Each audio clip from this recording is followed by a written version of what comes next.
equestrian friends, it's me, Lisa, the Budget Equestrian. Welcome back to today's video. And about a week ago, someone left a comment and said they would really like to see a property tour of where I live.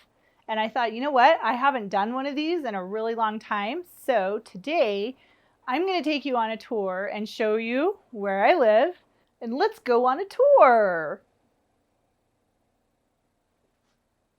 So this is where I live. This is my house. Well, this is the driveway to my house. We have lots of trees that line the driveway. Thankfully, those were already there when we moved in. But you can see my arena, and that was not there when we moved in. We actually put that in.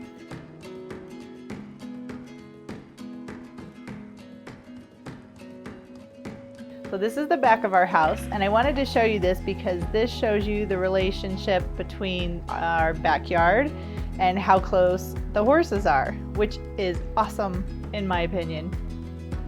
That's the horses' back pasture. There's our lawnmower, and this is our backyard.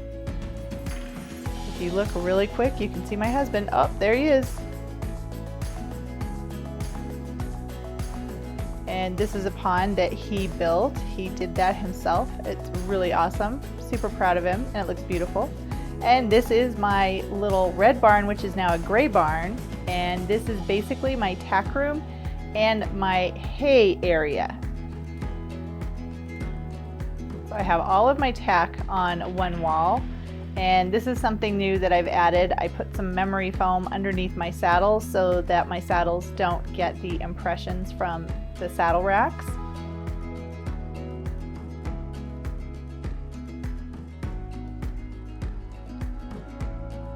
And I have hung up my saddle pads on a blanket bar.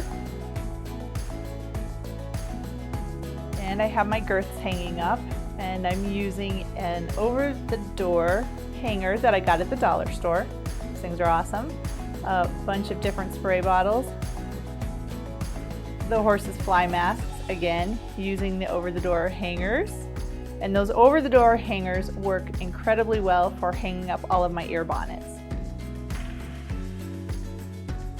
And this is a bridle rack that I made, and what I did was actually take some memory foam and put around the pole section, the top part of the bridle. And then my tack trunks. And more saddle pads. And this is another saddle pad hanger that I made a while ago, actually a very long time ago. But it works really well in that area of the tack room.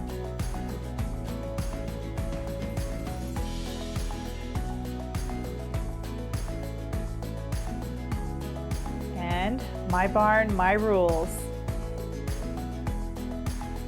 A tack cleaning hook, and a bunch of hay nets that are already filled in preparation for the upcoming week.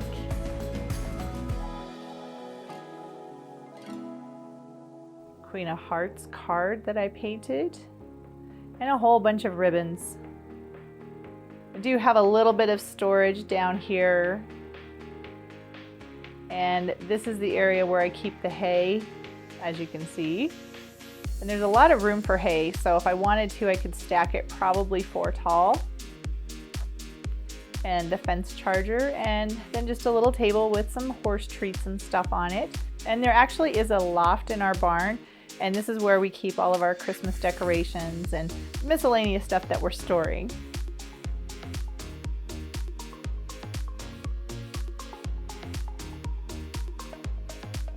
So this is my tack room and my feed room, basically.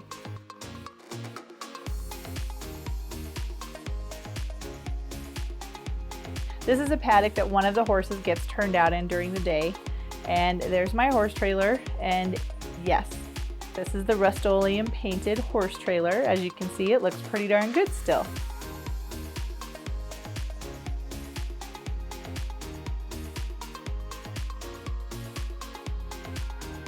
And this is looking the other direction. There's a kitty cat.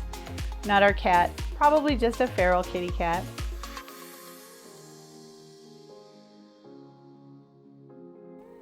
And my horse's barn next to the little gray barn.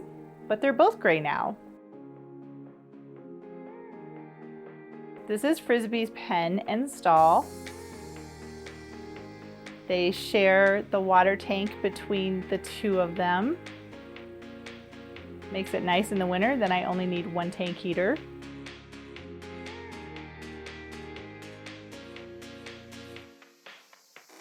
And this is Frisbee enjoying his dinner.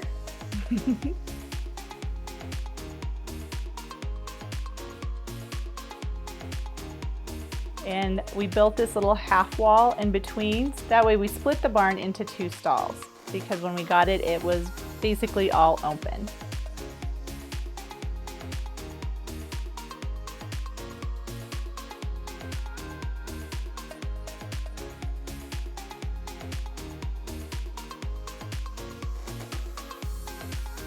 I feed them their grain in their mushed down pellets inside, and then they have a hay net hanging up for whenever they get hungry later on. And this is Pleasant's pen and stall. And these gates, we actually put these gates on last year, and they're bull gates, so they're very strong. Even if the horses push into them, they're very, very strong.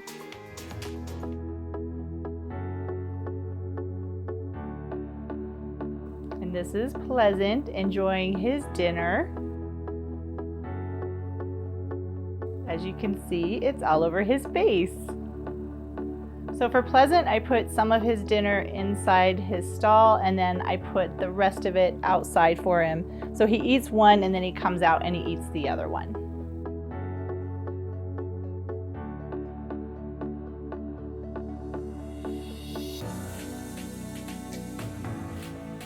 There's his hay. And here's the chickens. And I just had to show you this because it's so cute. I was walking and the chickens were following me. I love these chickens. They're so much fun.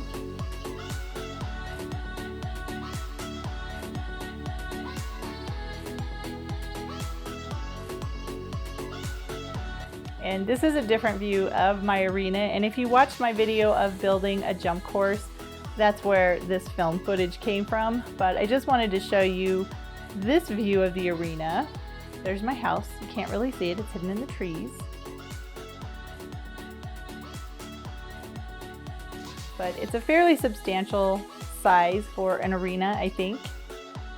And now this is something new that I've done. I've brought in all of the horses, like grain and pellets, into my garage because I soak the pellets first and then I take it out to them in the morning and then again in the evening. So I have all of their supplements, I have their beet pulp, everything is in my garage.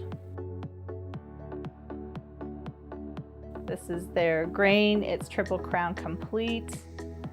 And then this is where I keep the pellets, and it's orchard grass pellets. It just makes it a lot easier and more organized to keep everything in here, and that way I can take it out to the barn after everything has already been mixed up for them. Now my car usually lives in here, but for today it was sitting outside. Toolboxes. And our tractor lives in here full time. There's my little jump building stuff, some paint, and a whole bunch of stuff.